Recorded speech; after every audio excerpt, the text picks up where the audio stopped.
Hello and नमस्कार दोस्तों। मैं आपका स्वागत करता हूं हमारे चैनल ई लर्निंग लैब्स में। आज हम हिंदी भाषा और उसके विविध रूपों में हिंदी भाषा का द्वितीय रूप मीडिया की भाषा पढ़ने वाले हैं। चलिए वीडियो को शुरू करते हैं। मीडिया को परिभाषित करने का विभिन्न विद्वानों ने प्रयास किया है। इस आधार पर कहा जा सकता है कि जब किसी यांत्रिक प्रणाली के प्रयोग से संदेश को कई गुना बढ़ा दिया जाता है और वह संदेश बड़ी संख्या में लोगों तक प्रेषित हो जाता है तो उसे मीडिया या जनसंचार नाम दिया जाता है। समाचार पत्र, radio, television, film, tape recorder, video cassette आदि जनसंचार के आधुनिक माध्यम हैं। जनसंचार के इन प्रकारों के दो वर्ग बनाए जा सकते हैं। पहला प्रिंट मीडिया, दूसरा इलेक्ट्रॉनिक मीडिया। चलिए इन दोनों को विस्तार से पढ़ें। दोस्तों, पहला था प्रिंट मीडिया। इसके अंतर्गत समाचार पत्र, पत्रिकाएं, पुस्तकें, लघु पुस्तकें जिन्हें हम इंग्लिश में बुकलेट्स कहते हैं आदि आ जाते हैं। मुद्रण प्रणाली के आविष्कार से पूर्वकृत हो हाथ से लिखकर सुरक्षित रखा जाता था। जितनी प्रतियों की आवश्यकता होती उतनी ही बार उन्हें लिखना पड़ता था। इस कार्य में काफी समय लगता था, श्रम भी ज्यादा लगता था। कागज के आविष्कार से पूर्व भारत में ग्रंथों को भोजपत्रों पर लिखा जाता था। मुद्रण ने प्रतियां बनाने की इस प्रक्रिया को पूर्णतः बदल दिया। शीशे के बने अक्षरों को जोड़कर और फर्मे में बांधकर छपाई की मशीन में फिट कर अक्षरों पर गाढ़ी स्याही लगाकर मशीन द्वारा कागज पर दबाव दिया जाता था, जिससे कागज पर अक्षर छप जाते थे। इसी प्रकार सैकड़ों पत्रिकाएं कुछ ही घंटों में मुद्रित हो जाती थी। यह मुद्रण की पुरानी विधि थी। अब इसमें भी बहुत बड़ा परिवर्तन आ चुका है। ऑफसेट, फोटो कंपोजिंग और लेजर प्रिंटिंग ने मुद्रण के क्षेत्र में गुणात्मक परिवर्तन ला दिया है। मुद्रण के कारण समाचार पत्रों का प्रकाशन आरंभ हुआ। समाचार पत्र को प्रिंटिंग प्रेस में छापा जाने लगा और हॉकरों द्वारा पाठकों को पहुंचाया जाने लगा। परिवर्तन साधनों ने उपयोग से समाचार पत्र दूसरे नगरों में पहुंचने लगे। इस प्रकार समाचार पत्र ने लोगों के दायित्व को संभाल लिया। इसके साथ ही लोगों के विचारों को भी इसने मुखर करना आरंभ किया। समाचार पत्रों के घटनाओं की विस्तृत रिपोर्ट ना देकर उसके सामाजिक, आर्थिक, सांस्कृतिक, राजनैतिक पक्षों का भी विश्लेषण किया। इस प्रकार समाज में जागृति फैलाने का कार्य समाचार पत्रों ने किया। अब समाचार पत्र की भाषा को पढ़ते हैं। समाचार निरंतर आम जनता से संवाद करता है। सामान्य जनता साहित्यिक भाषा की बारीकियों से प्रायः अपरिचित रहती है। उसका ना कल्पना में ऊंची उड़ान अथवा चिंतन की गहराई से कोई संबंध होता है, ना वह कविता समझ पाती है और ना कहानियां समीक्षा का क्षेत्र उसके लिए पूर्णतः अपरिचित तथा बीहड़ हो जाता है। उसका भाषा से संबंध बिल्कुल सीधा साधा होता है। ठीक दो दूनी चार की तरह वह भाषा के अर्थों को दोगुना नहीं करती। भाषा की नई अर्थवता से कोई नजदीकी रिश्ता नहीं जोड़ती। भाषा से उसकी आत्मीयता मात्र एक सहज सरल माध्यम के रूप में होती है। अलंकृत, चमत्कारित तथा गोरखधी द्रविड़ प्राणायामी कवायद में आम जनता को कुछ लेना देना नहीं होता।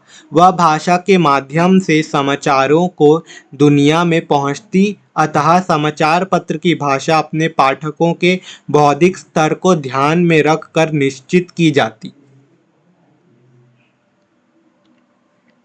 प्रायः सरल, सीधी, सुलझी शब्दावली एवं छोटे छोटे वाक्य समाचार पत्र की भाषा के नियंता होते हैं। इसके अलावा समाचार पत्र में शब्दों का एकार्थक होना, उसके अर्थ का सुनिश्चित होना, अभिव्यक्ति का दुविधाविहीन होना आवश्यक है। इसके अलावा उसकी सामाजिक मर्यादा एवं नैतिक मूल्यों का भी ध्यान रखना चाहिए ताकि वह एक संस्कारी, शील संपन्न अखबार की तरह घरों में पढ़ा जाए। भाषा के अनगढ़ प्रयोग पाठकों को उस समाचार पत्र में ही उबा देते हैं और इससे उसकी प्रतिष्ठा तथा प्रसार संख्या में भी कमी आ सकती है। भाषा का लालचीपन शब्दों के अनेक प्रायः समाचार पत्रों के लिए अत्यधिक महत्वपूर्ण भूमिका निभाते हैं। समाचार पत्रों में स्थान मुख्यतः समस्या होती है। इस कमी को दूर करने में पर्यायवाची शब्द से बहुत सहायता मिलती है। देहत की जगह गांव, आवश्यक के स्थान पर जरूरी जैसे शब्द कम स्थान घेरते हैं। अतः कहा जा सकता है कि समाचार पत्र की भाषा यथासंभव सीधी, सरल एवं सार्थक शब्दों में संपन्न होती है। चलिए अब विज्ञापन की भाषा को पढ़ते हैं। जनसंचार के लिए जिस भाषा का प्रयोग किया जाता है वह साहित्यिक भाषा नहीं होती, अपितु सामान्य व्यवहार की भाषा होती है। विज्ञापन ने अपने लिए एक विशिष्ट भाषा को विकसित कर लिया है जो अपने लक्ष्य की पूर्ति के लिए अपने रूप को भी परिवर्तित कर लेती है। विज्ञापन का लक्ष्य उपभोक्ता तक पहुंचना होता है। अतः विज्ञापन में उपभोक्ता की आयु, लिंग, भेद, योग्यता, आर्थिक स्थिति, सामाजिक स्तर आदि को दृष्टिपथ में रखकर भाषा का प्रयोग किया जाता है। भाषा अभिव्यक्ति का एक सबल और सशक्त माध्यम है। इस विज्ञापन दाता के संदेश को उपभोक्ता के पास लेकर जाती है। इस प्रक्रिया में भाषा दो रूपों में प्रयुक्त होती है, संबोधक और संबोधित रूप में। संबोधक को इस बात को ध्यान में रखना होता है कि वह जिस उपभोक्ता वर्ग को संबोधित कर रहा है उसे उस भाषा की जानकारी है भी अथवा नहीं। भाषा का ज्ञान होने पर संदेश सरलता से संप्रेषित हो जाता है। विज्ञापन भाषा का रूप। यह भाषा तीन रूपों में प्रयुक्त होती है, लिखित, वाचिक तथा मौखिक। लिखित रूप में इस भाषा का प्रमुख रूप लिखित होता है तथा माध्यम प्रेस होता है। विज्ञापन में लिखित भाषा सभाप्रिय होती है। इसका उद्देश्य विज्ञापन को स्मरणीय, पाठनीय, आकर्षक और क्रेता प्रेरक बनाना होता है। इसके लिए उचित शब्दों का प्रयोग किया जाता है। विज्ञापन की भाषा का दूसरा रूप वाचिक या स्पोकन होता है। इस रूप को आकाशवाणी पर प्रचारित होने वाले विज्ञापनों में प्रयुक्त किया जाता है। इसे भाषा का श्रव्य रूप भी कह सकते हैं। इस रूप के अंतर्गत शब्दों की ध्वनि का आरोह अवरोह, पात्रानुकूलता, संगीतमयता आदि का समन्वय होता है जो विज्ञान को कर्णप्रिय, मोहक और आकर्षक बनाते हैं। उपर्युक्त दोनों भाषाओं का मिश्रित रूप विज्ञापन की भाषा का तीसरा रूप है। इसमें दृश्य और श्रव्य का समन्वय होता है। रेडियो पर विज्ञापन की भाषा केवल सुनाई देती है और समाचार पत्रों में दिखाई देती है। दूरदर्शन या वीडियो पर यह सुनाई दिखाई के साथ चित्रित रूप में आती है। विज्ञापन में चलचित्र होते हैं, अतः यहाँ पर लिखित और वाचिक दो स्तर भी मिलते हैं। चित्र प्रस्तुत होते हैं, संवाद के प्रयोग से संदेश उच्चारित होते हैं तथा उसी क्रम में लिखित संदेश भी उभरता है। चलचित्रों में भी भाषा के इसी प्रारूप का प्रयोग होता है। ये शब्द आड़े तिरछे, छोटे बड़े कई रूपों में उभरते हैं। विज्ञापन की भाषा को सामान्यतः काव्य भाषा की कोटि में रखा जाता है। क्योंकि इसमें विशिष्ट भाव और विचार प्रस्तुत किए जाते हैं। इसकी भाषा की संरचना भी काव्य भाषा की भांति स्वच्छंदता लिए होती है। विज्ञापन की भाषा व्याकरण के नियमों से समान स्थिति में भी भाषा समरूपता नहीं होती। यह भाषा व्याकरण के समस्त नियमों से मुक्त और काव्य गुण दोषों से युक्त विशिष्ट भाषा होती है। इसमें नाटकीयता का गुण भी विद्यमान होता है। भाषा की संरचना। विज्ञापन की विषय वस्तु के अनुरूप ही भाषा का निर्णय लिया जाता है। इसमें 3 आयामों विज्ञापन क्षेत्र, विज्ञापन प्रकार, विज्ञापन शैली को दृष्टिपथ में रखकर शब्दावली का चुनाव किया जाता है। क्षेत्र के अंतर्गत जन समुदाय, जन स्वास्थ्य, विज्ञान आदि को रखा जाता है। जैसे क्षेत्र होते हैं वैसा ही भाषा का आयाम हो जाता है। व्यापार क्षेत्र में भाषा का रूप होगा सोना, लुढ़का, चांदी, सुस्त, गेहूं में उछाल, चीनी, कड़वी आदि। विज्ञापन प्रकार के अंतर्गत समाचार, रेडियो, दूरदर्शन आदि आते हैं। समाचार पत्र के लिए विज्ञापन में लिखित रूप की विशेषताएं होंगी। रेडियो के विज्ञापन में शब्द पर विशेष बल होगा और दूरदर्शन या चलचित्र पर चलने वाले विज्ञापन में भाषा त्रियामी अर्थात वाचिक लिखित के साथ दृश्यात्मक होगी। अंतिम 2 रूपों में भाषा संवादिक, अभिनय और भावेद घातक होगी। शैली के अंतर्गत अविभिधा, लक्षणा, व्यंजना का प्रयोग किया जाता है। सीधी सपाट भाषा में अमिधा शैली होती है। बिजली बचत का अर्थ है बिजली उत्पादन जैसे प्रयोग में लक्षण का प्रयोग होता है। तीसरा आयाम व्यंजन का है। यथा मर्जी है आपकी, आखिर सिर है आपका, सुरक्षा के लिए हेलमेट पहनिए। लिखित में शब्द की अर्थवत्ता को, वाचिका में भाषा के उतार चढ़ाव को तथा मिश्रित में व्यंजनात्मक आयाम को महत्व दिया जाता है। विज्ञापन की भाषा की शैली अनौपचारिक होती है जो उपभोक्ता को आकर्षित करती है। विज्ञापन की भाषा में कभी साधारण, कभी मिश्र और कभी संयुक्त वाक्यों का प्रयोग किया जाता है। कभी केवल उपवाक्यों, विशेषणपरक वाक्यों तथा क्रिया विशेषण परक वाक्यों से ही काम चला लिया जाता है। इसके अतिरिक्त विज्ञापन की भाषा काव्य भाषा जैसी ही होती है। इसमें यथासंभव तुकबंदी का प्रयोग किया जाता है। कभी मुहावरेदार भी हो जाती है, कहीं तुलनात्मक हो जाती है तो कहीं सूत्रात्मक, तो कहीं यह संकार भाषा की भी हो जाती है। तो अब उसका द्वितीय इलेक्ट्रॉनिक मीडिया को पढ़ते हैं। Radio, TV, satellite TV, cable TV, cassette आदि इसके अंतर्गत आते हैं। ये सभी माध्यम संदेश को पल भर में पूरे विश्व में पहुंचा देते हैं और दृश्य, श्रव्य, सचित्र आदि होने के कारण इनका प्रभाव भी अधिक होता है। प्रिंट मीडिया संदेश को वर्षों तक जीवित रखा सकता है, परंतु इनका संदेश कुछ ही पलों का ही होता है। विशेषकर रेडियो का, टीवी का संदेश चित्रों का सहयोग लेकर चलता है, अतः वह कुछ समय तक स्मृति में रह सकता है। भाषा के सहज गुण धर्म को भाषा की प्रकृति कहा जाता है। भाषा की प्रकृति को 2 भागों में बांटा जा सकता है। भाषा की प्रथम प्रकृति उसे कहते हैं जो सभी भाषाओं के लिए मान्य होती है। दूसरे शब्दों में इस भाषा की सर्वमान्य प्रकृति भी कह सकते हैं। भाषा की दूसरी प्रकृति उसे कहा जाता है जो किसी भाषा विशेष में होती है। इसके द्वारा एक भाषा से दूसरी भाषा का पथिकर स्पष्ट देखा जा सकता है। इसे विशिष्ट भाषागत प्रकृति भी कहा जा सकता है। दृश्य और श्रव्य माध्यमों का उद्देश्य असंख्य श्रोता और दर्शक वर्ग तक पहुंचना होता है।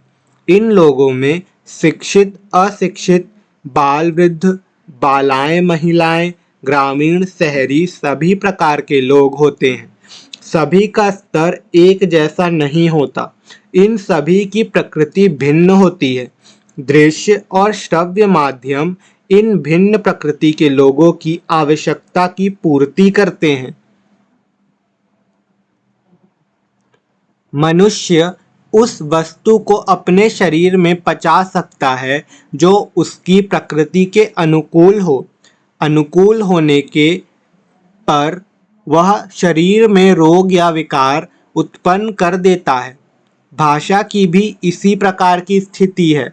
वह भी पदार्थ या व्यक्ति कोई प्रकृति के अनुसार ही होती है। जिस प्रकार समाज में सरल स्वभाव के और स्पष्ट भाषा बोलने वाले लोगों को पसंद किया जाता है, उसी प्रकार दृश्य तथा श्रव्य माध्यमों में भी सरल, स्पष्ट और संक्षिप्त भाषा को पसंद किया जाता है। इन माध्यमों में प्रयुक्त की जाने वाली भाषा की प्रकृति सरलता, सहजता और स्वाभाविकता की ओर रहती है। यह भाषा कभी भी समास प्रधान नहीं होती, बल्कि व्यास प्रधान होती है। इसके वाक्य छोटे छोटे होते हैं। लंबे वाक्य को 2-3 वाक्यों में बदलने का प्रयत्न अपने किया जाता है। भाषा इन माध्यमों में ऐसी रखी जाती है जिनका व्यवहार मनुष्य जीवन में करता है। मानव अपने दैनिक व्यवहार में छोटे छोटे वाक्यों का और कम से कम शब्दों का प्रयोग करता है, ताकि सामने वाला उसकी बात को सरलता से सुने और समझ ले। वह उतने ही शब्दों का प्रयोग करता है जितने एक श्वास में बोले जा सके। वह मिश्रित और संयुक्त वाक्यों का प्रयोग प्रायः नहीं करता है। ना ही वह सामान्य व्यवहार में जटिल दुरूह वाक्यों का प्रयोग करता है। एक वाक्य में एक ही बात कहने का प्रयास करता है। कम से कम शब्दों में अधिक से अधिक भावों का संप्रेषण करता है। दृश्य और श्रव्य माध्यमों की प्रकृति भी मानव प्रकृति से भिन्न नहीं है। दृश्य और श्रव्य माध्यमों में लेखक मनुष्य ही हैं। वे मानव प्रकृति को ध्यान में रखकर उसके मनोविज्ञान का अध्ययन कर ऐसी भाषा का अपनी रचनाओं में या कार्यक्रमों में प्रयोग करते हैं जो सामान्य जन की भाषा के निकट होती है, व्यवहार में प्रयुक्त होती है, सरल तथा सुबोध होती है, सहज तथा स्वाभाविक होती है, जिसे सभी वर्ग और आयु के लोग समझ लेते हैं, तथा जो संप्रेषणीय होती है। श्रव्य माध्यमों से सुना गया शब्द पुनः नहीं लौटता। वह रेडियो से प्रसारित होने के बाद वायुमंडल में विलीन हो जाता है। यदि श्रोता का ध्यान कहीं और है तो उस शब्द का उसके लिए कोई अर्थ नहीं होता। वह शब्द उसके ऊपर से निकल जाता है। इसके विपरीत दृश्य माध्यमों में श्रव्य के साथ दृश्य का समन्वय होता है। चलते फिरते दृश्य उसके साथ होते हैं। चित्रों का प्रभाव सुनी गई बातों से कई गुना अधिक होता है। ऐसे में दर्शक का ध्यान यदि कहीं और भी है तो भी दृश्य उसकी स्मृति में बस जाते हैं। श्रव्य और दृश्य माध्यमों में ऐसी भाषा का प्रयोग किया जाता है जो श्रोता दर्शक को ध्यान बरबस आकर्षित करे। श्रव्य माध्यमों में शब्दों पर और दृश्य माध्यमों में चित्रों पर विशेष बल दिया जाता है। कार्यक्रम संपादकों का बल विशेष रूप से ऐसे शब्दों के प्रयोग की ओर अधिक होता है जो लोगों की समझ में तत्काल आ जाए और कार्यक्रम का संदेश तत्क्षण संप्रेषित हो जाए। फिल्म, टेलीविजन, वीडियो आदि श्रव्य के साथ साथ दृश्य माध्यम भी हैं। चित्र या छायाकारी इन्हें और अधिक आकर्षक बनाते हैं। इन सभी माध्यमों में का आधार भाषा होती है। भाषा के बिना ये सभी माध्यम गूंगे हैं। 1945 से पूर्व की फिल्म इसका उदाहरण है। तब चित्र भागते दौड़ते क्रियाएं करते दिखाई देते थे, परंतु भाषा या आवाज नहीं आती थी। आलम आरा के साथ फिल्में सवाक हुई, लोगों के आकर्षण का केंद्र बनी और भारत के जन जन पर प्रभाव डाला। इस प्रकार भाषा इन दृश्य माध्यमों का प्रमुख आधार है। इस भाषा की प्रकृति व्यास प्रधान, सरल, सरस, संक्षिप्त, तथा बोलचाल की ओर झुकी हुई है। यही कारण है कि इन दृश्य माध्यमों ने जनजीवन को जीवन शैली को अत्यधिक प्रभावित किया है और इनके दर्शकों की संख्या निरंतर बढ़ती ही जा रही है।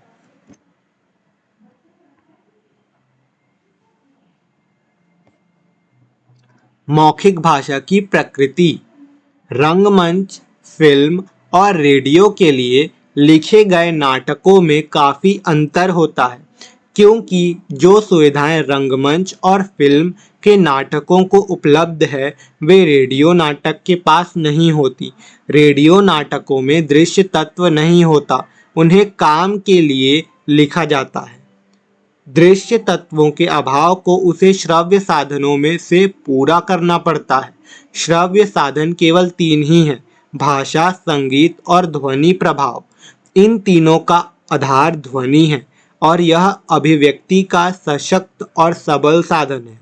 ध्वनि की अभिव्यंजना इस बात पर निर्भर है कि कोई ध्वनि कितने जोर और कितने अंतर में पैदा होती है, उसकी गति तथा लय कितनी और किस मात्रा में है। ध्वनि के ये गुण सभी श्रव्य कलाओं के सृजनात्मक साधन हैं। सामान्य जीवन में भी देखने में आता है कि ध्वनि परिवर्तन के कारण शब्द के अर्थ में परिवर्तन हो जाता है। एक ही शब्द के उच्चारण का ढंग बदल जाने से या शब्द की आवृत्ति से अनेक भावों को अभिव्यक्त किया जा सकता है। यह बात संगीत और ध्वनि प्रभावों पर भी लागू होती है। यहाँ हम रेडियो की भाषा पर विचार करेंगे। भाषा रेडियो का प्राण कहा जाता है। नाटक या रूपक या अन्य किसी रेडियो कार्यक्रम का ढांचा इसी के आधार पर खड़ा होता है। रेडियो लेखक दृश्य तत्वों की कमी की पूर्ति शब्दों की सहायता करता है। यहाँ पर शब्दों के लिखित रूप की अपेक्षा श्रव्य स्वरूप पर ही ध्यान दिया जाता है। लेखक को यहाँ पर इस बात को अपनी स्मृति में स्थायी रूप से रखना होता है कि शब्द अक्षरों का समूह ना होकर ध्वनि है। बोलने पर शब्दों की जिस ध्वनि का हम श्रवण करते हैं वही रेडियो लेखक का साधन है। भाषा का जन्म शब्दों की श्रव्य ध्वनि से ही हुआ है। मुद्रण के आविष्कार के बाद शब्दों के लिखित रूप का प्रचलन और महत्व बढ़ गया है, परंतु रेडियो कार्यक्रमों में इसका कोई मूल्य नहीं है। रेडियो के लिए लेखन कार्य करने वाले व्यक्ति के लिए आवश्यक है कि वह सुने गए शब्दों की शक्ति को पहचाने। उसे इस बात का ज्ञान होना चाहिए कि किन शब्दों और वाक्यों का प्रभाव श्रोता पर कैसे पड़ेगा। एक उदाहरण देखें। कहीं अजीब देश में पहुंच गई हूँ जहाँ चारों ओर फल और फूल हैं, जिन्हें हम गूलर, पाकड़, पीपल कहते हैं। उनमें भी फूल लगे हैं, चंपा के, गुलाब के, पारिजात के। इसी का परिवर्तित रूप देखें। कितनी सुंदर देश है, फूलों का देश, भांति भांति के फूल, चारों ओर फूल ही फूल, चंपा के, गुलाब के, पारिजात के। दोनों उदाहरणों को यदि बोलकर पढ़ें तो स्पष्ट हो जाएगा कि किसे सुगमता के साथ पढ़ा जा सकता है। प्रथम उदाहरण लिखित रूप में है और दूसरे श्रव्य या मौखिक रूप में। पहले में प्रवाह और गति नहीं है, जबकि दूसरे में ये दोनों विशेषताएं हैं। रेडियो नाटकों का कार्यक्रम की भाषा की प्रकृति दूसरे उदाहरण जैसी होनी चाहिए। रेडियो में श्रोता एक शब्द को दोबारा सुन नहीं सकता। रेडियो पर बोलने वाले उसे उतना अवकाश नहीं देते कि श्रोता वाक्य या वाक्यांश का अर्थ पूर्णतः समझ ले। श्रोता को यहाँ वाचक पर निर्भर रहना पड़ता है। तो दोस्तों, यह था मीडिया की भाषा। मीडिया की भाषा में हमने इलेक्ट्रॉनिक मीडिया और प्रिंट मीडिया को विस्तार रूप से पढ़ा। दोस्तों, अगर आपको यह पार्ट समझ आया हो, पसंद आया हो, तो इस वीडियो को लाइक कीजिएगा, चैनल को सब्सक्राइब कीजिएगा और हमारे वीडियो को ज़्यादा से ज़्यादा लोगों तक शेयर कीजिएगा। धन्यवाद। मिलते हैं अगले वीडियो में।